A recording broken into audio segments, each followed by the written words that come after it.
Welcome to Kiss the Reviews. I'm Armando. That's Corey.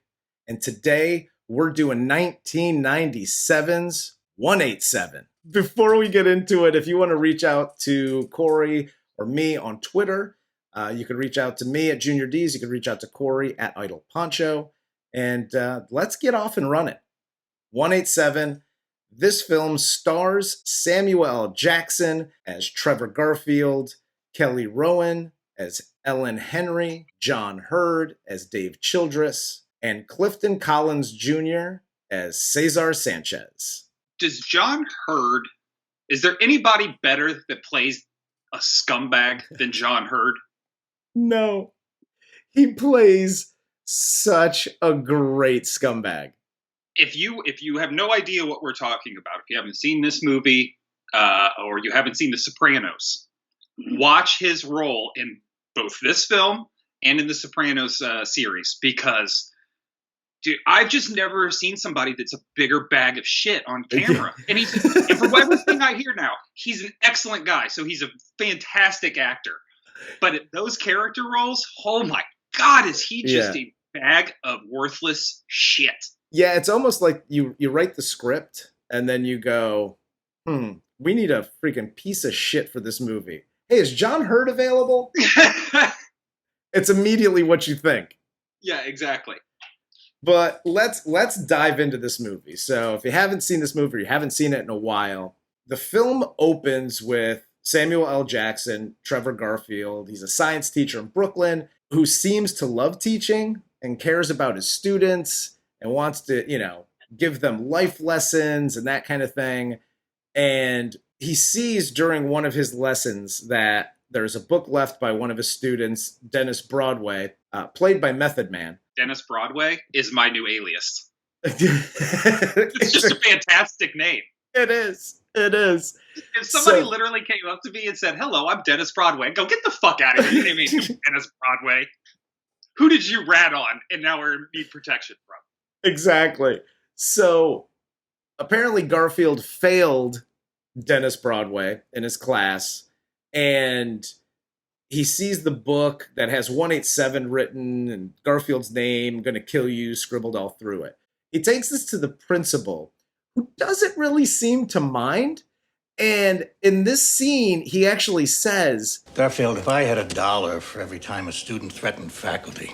Dude, let me tell you, Walter can suck all the dicks. First off, you're the most dismissive, condescending asshole in the world. Yes. You want to know why people have a problem in general with white people? This is a prime example, because Samuel L. comes to him and says, "Look, this says 187. That's the police code for homicide." Yeah. Like, this isn't a joke, dude. He probably heard it in a hip-hop song. Fuck you! He probably heard it in one of them hippity-hoppity songs. Yes. Let me tell you something. Everybody in that classroom's probably listening to a hippity-hoppity song. And even though Hip Hop Anonymous has come along, they didn't all write 187 in their fucking books. This is different. You're just like, fuck him. Yeah. Blame it on Eazy-E. Get the fuck out of here. It's all his fault. Him and Cube.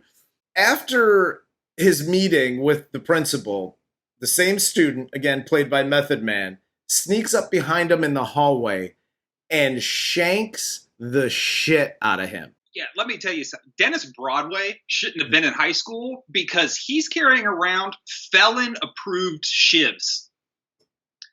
That shit was professionally made, which means he's been in. Yeah. Not in his business.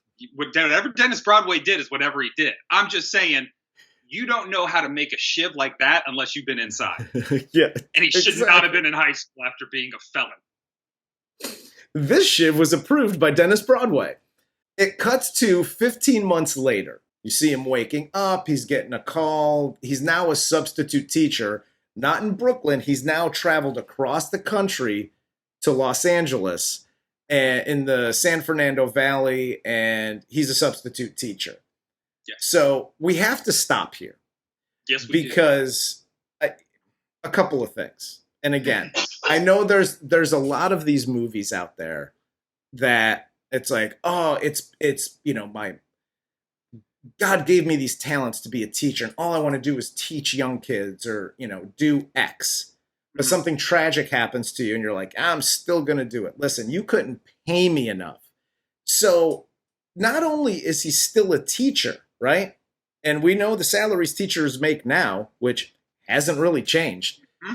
But he also moved across the country to be a substitute teacher who make even less than regular tenured teachers in Los Angeles. Listen, there's a lot of green space and country between Brooklyn and Los Angeles. You could have picked any school district to be a substitute teacher in if you care about kids and all of that stuff. I'm actually going to stop you right there because you and I both know that is not true. There is no way the flyover states are hiring a black man to teach science to their kids on a substitute basis. Fair enough. Hell no. I'm driving right the fuck through those states just like he did and going to LA. Fair enough. He arrives at the new substitute gig. He goes into the wrong classrooms, which is Dave Childress's classrooms. He finds a fucking gun in his drawer. He finally finds his classroom or his bungalow, and it's literally the worst thing I've ever seen in my life. What came out first? Was it this or Dangerous Minds? That's a great question. I'm going to go ahead. I want to say Dangerous Minds as well. This was 1997, and I think Dangerous Minds came out before. Yeah. I'm going to dispel a myth here, at least on the West Coast side of things, because every school I saw, every public school I've seen, right pretty much across the Mississippi, west of the Mississippi, had those bungalows or trailers.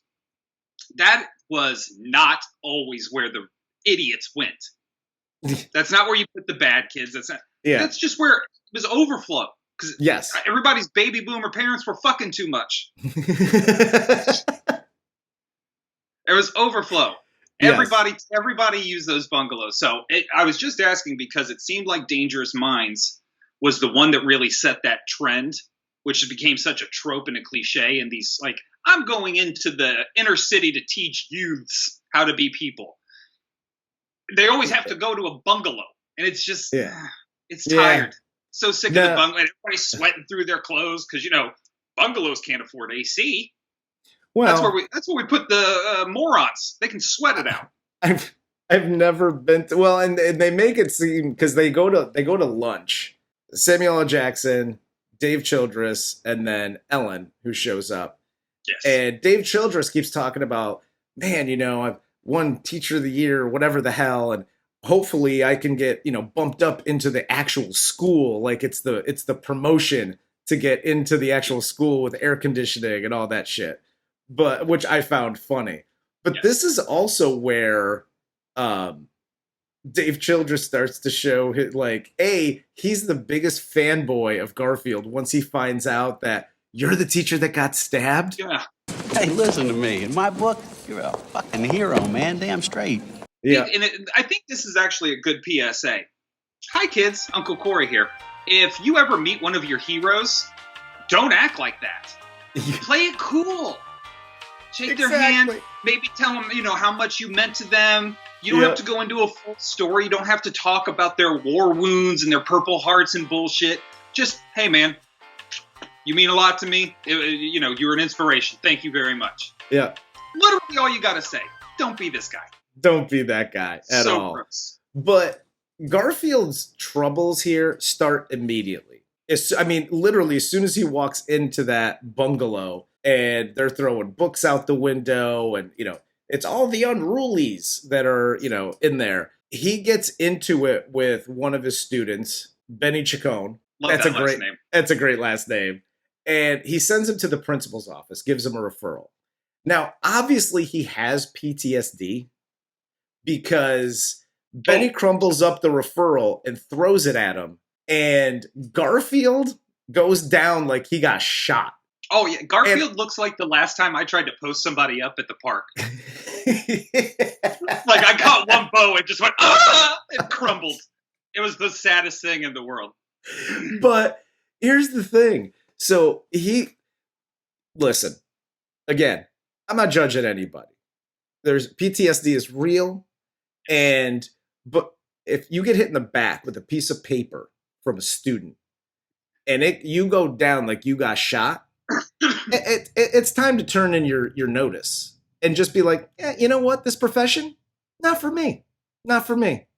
It's not worth the mental stress. You shouldn't have Vietnam-like reactions. Yeah, exactly. To so being a high school teacher. Yeah. So, and it's also revealed in the next few scenes that the principal is a political douche, and the teachers are pretty much all scared for their lives, and they're doing nothing about it because all he's worried about is getting sued. Yes, and this it's a great way to see how I think that really works behind the scenes. This was hyperbole, a lot of it. Yeah. It's not always, these are my clients and I'm Johnny Cochran. And no, nobody like that is getting a job as an administrator. Because you have to at least pretend to give a fuck about teachers. Yes. But this was a great example about how, everybody likes to lash out at a teacher. My kid isn't getting their education. It's the teacher's fault. My kid isn't getting this. It's the teacher's fault. Yeah. Most of the time, it's not, dude. Yeah. Teachers are trying to do their best. They're just middle management. Yep. These And administrators that are cock-blocking everything. Yeah. Well, and you get a good example and a good variety of teachers, even though it's Garfield, Childress, and Ellen in this. But it's like you have Garfield who really wants to help and he's gone through some shit. You have Ellen who's basically, it sounds like she's kind of at the beginning of her teaching career. She's really in that same mindset of, I want to help, but now I'm getting threatened by Benny and his crew. She's got her naive little Bambi glasses on. Exactly. Like everything's going to be puppy dogs and ice cream. Yeah, and you see her slowly start to realize that, like, this isn't the greatest spot for me or profession. And then you have Childress, who's like, man, I've been doing this and I don't give a fuck. I don't care. And he says it in the lunchroom. I'm here for a paycheck. Why do you still teach? Well, the same reason that you do, Garfield, for the paycheck. You can identify him a mile away. We talked about this in one of our last episodes. It may have been Mother May I Sleep with Danger, where you had brought up the fact that shit's kind of subtle. It's not so out in the open. Yeah. John Hurd is the most evident pedophile high school teacher relationship person that ever existed. Yep. He's absolutely so obvious. And again, I understand you have to do that for, movies. You have to inflate the character type. But dude, he's so bad. Yeah. It's just so gross. Bad. It's just gross. Like he catches Rita in the back with the guys, and just like the way he's looking at her, exactly what he's doing. But Ellen and Garfield start to develop this close relationship that seems to start going into a romantic one when he invites her to his house for dinner. They're dancing, they're talking and laughing. And then she freaks out because she sees the stab wounds. Let's stop here, because here's another thing. Listen, you're talking to this teacher, and I get it. When you actually, you can hear about something, but when you see it, you're like, oh shit. But you know what? Use your inside emotions for that one. I know it could be pretty jarring, but the dude got stabbed like 50 fucking times. You think he might have a couple of scars? Just throwing that out there. He pulls his shirt up and she's just like, Jesus Christ, what the fuck happened to you? Whoa, calm down. Yeah, she doesn't react correctly at all to anything throughout this entire movie. No. If you ever wonder where the term snowflake came from, it was this. Whatever you say, OP.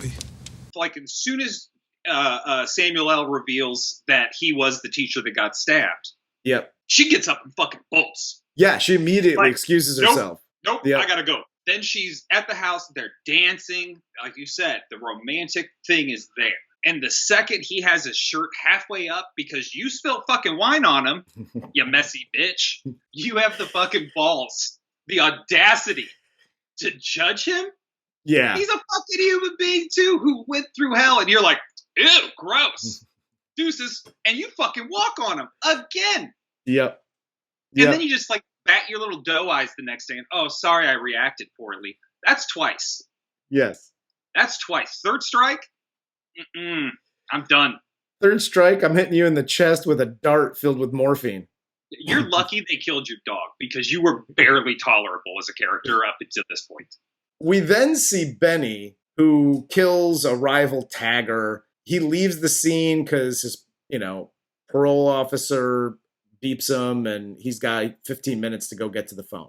And then he just disappears. He isn't at school and no one knows where he is. I would like to point out, too, the difference here between Dennis Broadway and Benny Chacon, which is Dennis ran like a little punk bitch after he got done stabbing him, right? Stabbed him in the beginning and then just took off running like, I've never done anything like this before. Like a scared little boy. Benny, if you're going to go so far as to fucking whack somebody, you better be Benny cool about it. He shoots him and he's like, I got to call my PO. God damn it. Empties the clip and just walks away. Cool as fuck. If you're going to be ballsy enough to take somebody's life, you got to do it like Benny. Don't be like fucking Dennis Broadway. Don't make fun of his name. You love that name. I did until he was a little punk bitch. And I called him out. Now he sounds like an accountant. After this, Cesar, one of Benny's friends, part of his crew, KOS, he takes over as the leader of the crew and basically the main antagonist in Garfield's class. Everything starts to escalate here in Garfield's class between him and Cesar. Cesar steals his watch. I'm going to go ahead and blame this one on Samuel L. Jackson here. You don't just leave it out. He's already made 2 comments about the watch, and you just left it willy-nilly, just hanging out? I think he did that on purpose. Okay. He could have. I think he was basically like, go ahead. I'm going to see what you are right now. And then we're going to start playing. Good read into that. It's already starting to devolve. Yeah. You can see earlier, as soon as he gets hit in the back. Yeah. No, absolutely. Absolutely. So, and after he steals the watch, they go to the principal's office. This is where you see like the whole administration doesn't really give a shit. And Garfield gets the watch back by going through Cesar's locker, unbeknownst to him. And then there's that confrontation. Which is fantastic. It's a well shot scene too. Like he sets up a camera and then they do like the underneath shots of them talking, and it's such a good scene. It's a great scene. And I'm going to go ahead and just throw another PSA here. Okay. Hi kids, Uncle Corey here. If you end up going down like Cesar does here, where you stole it, he got it back. He fucking checks you in front of everybody, regardless. It's done. Be done with it. Yep. Because 1, you stole that shit, he knew it was in your locker, and you left the motherfucker in there. Yes. That's just dumb. That's just straight up dumb, and you're going to get outmatched, period. It's just all through this thing. There are multiple areas where Cesar should have gone, nope, I got to walk. Yep. Like, he's beating me at every turn. I gotta bounce. And this should have been his first sign. Exactly. And then as things continue to escalate, Ellen has to go out of town, leaves her dog with Garfield to watch. Yes. And when she comes back, Garfield goes and picks her up, takes her to his house to get her dog. And now he's losing it in public. Yes. Yeah, now he's really starting to become unraveled. The dude honks the horn and he pops out and starts giving him hell, which I wish life were more like a movie in that way. Me too. I would spend half my time that I should be in my car, out of my car, banging on people's hoods. Like, what the fuck is your problem? I would be that citizen police officer. Like, you're not driving correctly. When they get to his house, they find the dog hung on the fence, and it's made to look like an accident. But Garfield knows that it was Cesar and his crew. He sees the KOS sign spray painted on the back of his gate. Again, this is the 3rd time that Ellen here reacts. I get it. Your dog died. You love that dog. I totally understand that. But it's almost like she blames Garfield for it here.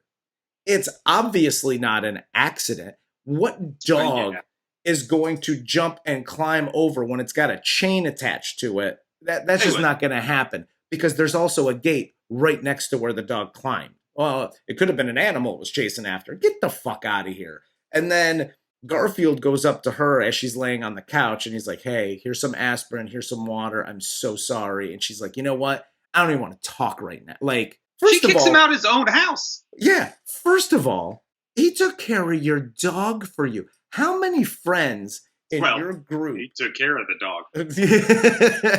But how many friends in your group is like, oh yeah, no, I'll totally take care of your animals while you're gone? That's a very small percentage of whoever your friends are. Yes.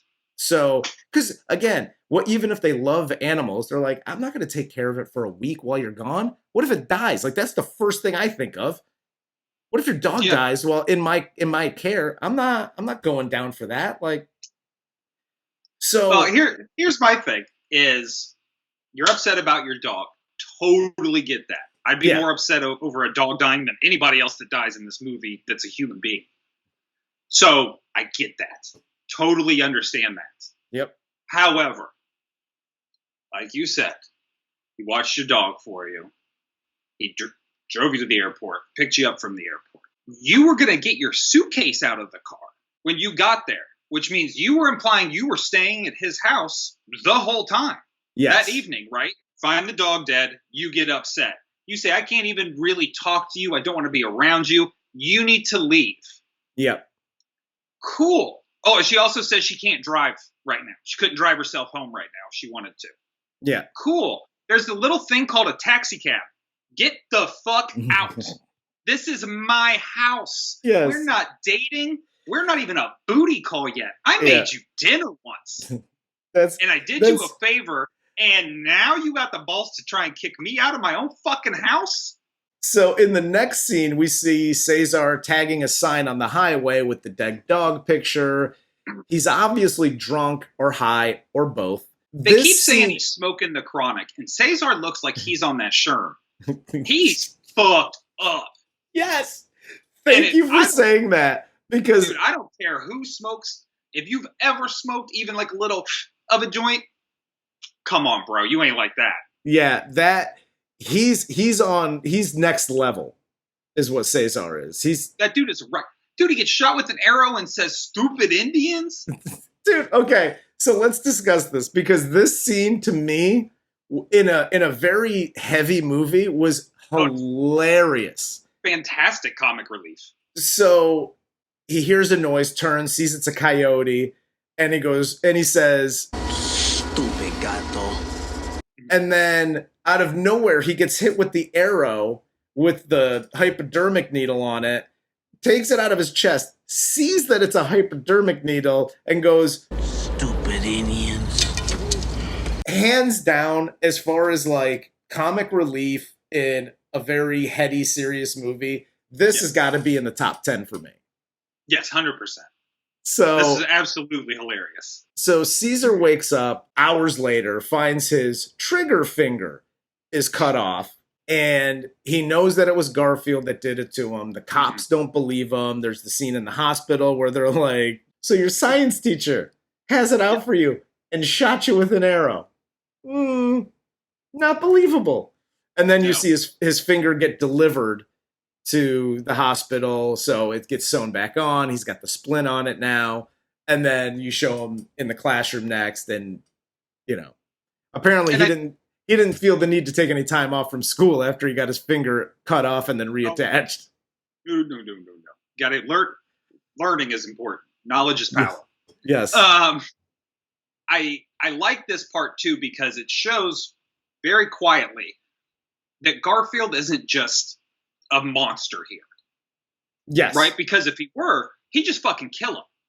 Yeah. He'd kill him. He'd take his whole hand. He'd take the finger and never give it back. Yep. There's a million different ways that could have gone to paint Garfield in a different light. And here they're actually showing that he's just in a very fucked up way, trying to teach him a lesson. Yes. And during all of this, Ellen wakes up from her, nappy time And she's like, oh, I need more aspirin. No, you don't. It's every 4 hours, first of all. Second of all, here's the box, the empty box of aspirin. I don't know where the aspirin is. Does he keep it in his sock drawer? Does he keep it in the dresser? How about you check the fucking medicine cabinet, you nosy bitch? Okay? So she starts rummaging through his drawers. She finds Benny's rosary that he always wore, and she starts to suspect that Garfield killed Benny. You know how many black rosaries there are in this country? Forget it. In the Los Angeles area, there has to be tens of thousands of black rosaries, but you killed Benny. I'm going to go ahead and say that in Sam's neighborhood in this movie, 90% of the homes contain a black rosary, either from a past loved one or from somebody that's been confirmed. Yes. It's just the way it is when you're Catholic, guys. Absolutely. Sorry. Absolutely. And this is the part, again, where if I were Sam, I'd be like, oh, you found that. Cool. When the fuck did you start pitching it on the rent around here? You don't pay a bill. You haven't moved in. The fuck is the matter with you? Get the hell out of my house. Exactly. You nosy asshole. Dude, I get pissed when friends go through the refrigerator. Like, I know he does. like, yeah, sure. Just help yourself, you fucking jerk. You're goddamn right. Yeah, white women should be paying very close attention to this. When you're invited into somebody's house, it doesn't mean you own it. It means you're a fucking guest. Behave as such. Garfield then starts tutoring Rita. She's a smart student that obviously has self-esteem issues, has been taken advantage of her whole life, it seems. It also kind of shows and heavily implies that she is regularly raped, basically, at school. Yes. And by Cesar and his crew. Yes. And here's my issue here. Garfield tries to suggest that they work at the library, to which Rita says no. And then he suggests her house, which as soon as he was like, her house, I was like, I mean, it's a better option because at least like maybe her mom's home, some siblings are home to kind of oversee what's going on. And then when she says no, he finally agrees to tutor her at his place.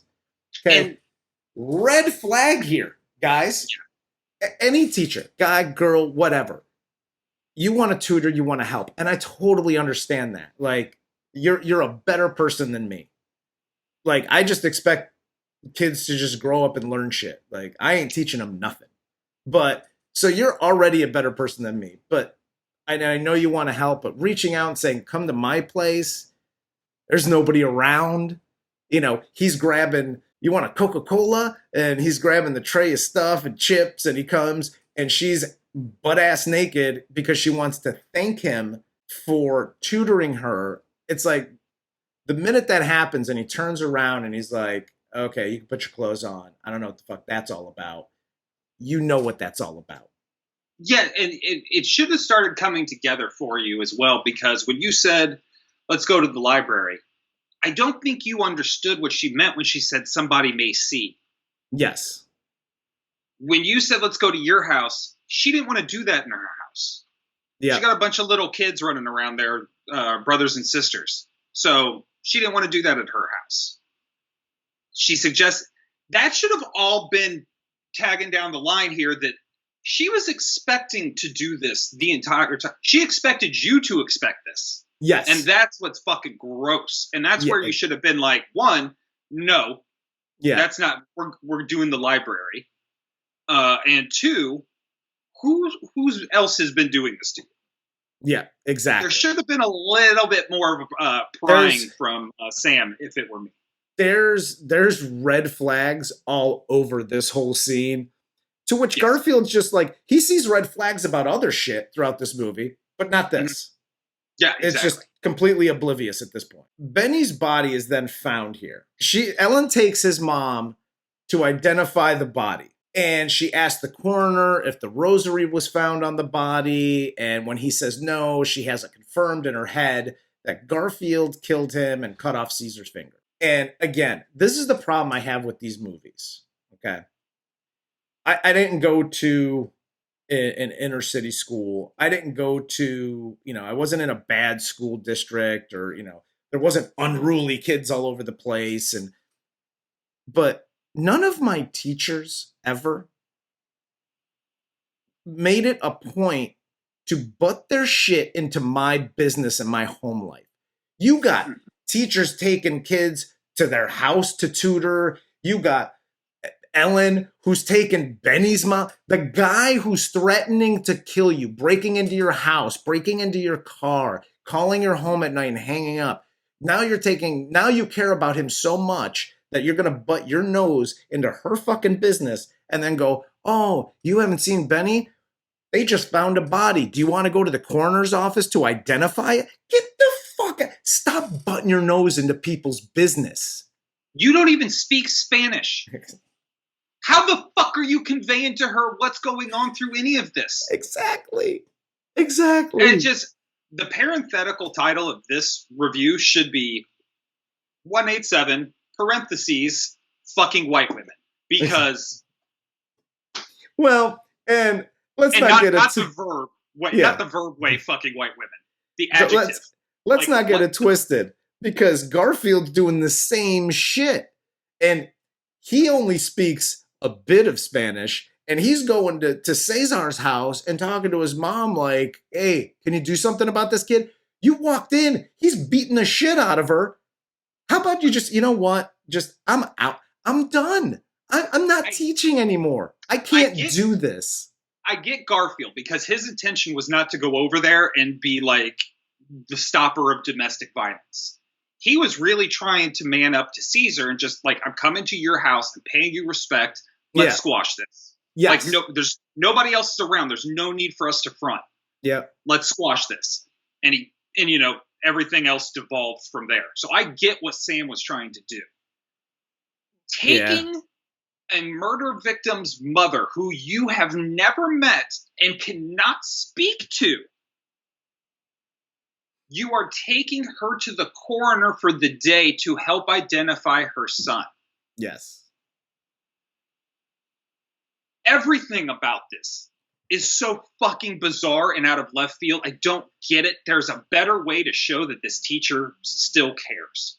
Everything starts to escalate here. So the KOS plan is to murder Garfield. The whole thing comes to a head at Garfield's house at the end, as they break in and they make Garfield play Russian roulette. I love how this is set up too, because he's sitting there waiting. These guys think they're going to come in the door hard as fuck and scare the shit out of him. Yeah. And just as soon as he hears the door creak, I'm in here, Cesar. Again, such a great scene. This is the sign for your ass that you are outclassed. Yep. He's done. He knows you're coming in to kill him, and he tells you exactly where he is and is sitting calmly at the chair. Yep. Bro, turn around and leave. Garfield manipulates Caesar here during his monologue into joining the Russian roulette, and the whole freaking taking the gun and slamming it on the table. Yes. Like, what now? What now? Are you a man? Here, you prove that you're a man, and you take your shot. And then Garfield takes Cesar's turn, and he kills himself. Which, again, I haven't seen this movie in forever. I forgot this ending. I remembered it as soon as I saw Caesar watching Deer Hunter. Deer Hunter. Yeah. Yep. That scene, I was like, oh, shit, now I remember what happens. Yep. And again, I think Sam, regardless of what happened here, and he says it, you can't kill me because the guy I was is already dead. He died years ago or last year or whatever. That is such a power. Like, again, he's trying to tell you, just get up and go home. Yep. It doesn't end well for you regardless, because I'm already dead. Yeah. Yeah. It's just, dude, that's that's heavy as hell. Oh, it is. When you go up against somebody that has literally nothing left to lose, you will lose. Whether or not you walk out as a victor or not, you've lost. You're going to lose. Absolutely. It's such a great scene, such a great message. Cesar says, he took my turn, so now I got to take my turn. He takes his turn. He kills himself. the other two bounce. Later on graduation day now, Rita, who returns to school, she graduates. She gives a tribute to Garfield by reading an essay about him at commencement. This is one of the few times, I think, where we've seen on this show, anyway, where the performance by the actor greatly outweighs what was written on the page. Yes. Because if you listen to what she's saying, it's not really anything. Yeah. There is no grand valedictorian point she's making here about their future. But her acting is so good. Yes. It made the scene so powerful. She crushes this scene. Yes. Like it's really, really good. Yeah. And then the film ends as Helen is going through her things in her classroom. She's leaving the school, throws her teaching certificate in the trash, and she bounces. Dude, this is, if I could be honest with you, I paused the movie and I went, yo, this shit was written by a fucking white guy. $100. Because literally, none of the white people suffer any consequences whatsoever. Yes. Stevie's out set tripping. Fucking John Hurd's still at school raping. Fucking Helen's just walking off with her liberal arts degree. We love to taunt here on the show so much, to go find whatever job she wants, apparently. Yes. Fucking spent at least 4 years in school trying to get this teacher's degree. Fuck that. Hashtag learn to code. So the film ends and it actually says this movie was written by a teacher. And I was like, yeah, no shit, it was. Yes. Listen, at the end of this movie is fantastic. It's infuriating. It elicits all the emotions and that's the sign of a good movie. And it absolutely still holds up. It still stands the test of time. This is just a great movie, dude. And Samuel L. Jackson in this does a fantastic job. He acts his ass off. Yeah, look, I don't think it's a big surprise that we are massive stans of Sam's. Yeah. That's just without question. And if you're not a stan of his, the fuck are you doing? Like, you should be. He's a fucking brilliant actor. One of the best ever to do it. Yep. So, yes, I agree with you. He's so good in this performance. I won't say it's one of his best because, I mean, the dude's catalog is longer than my dude. So I'm not going to go through everything, but it's a fantastic performance by him. Every character in this, or every actor in this, does a great job because you feel something about all of them. Yeah, whether absolutely. you love them, you hate them, you just despise, however it is, you feel some shit. I was a teacher. I wanted to help you.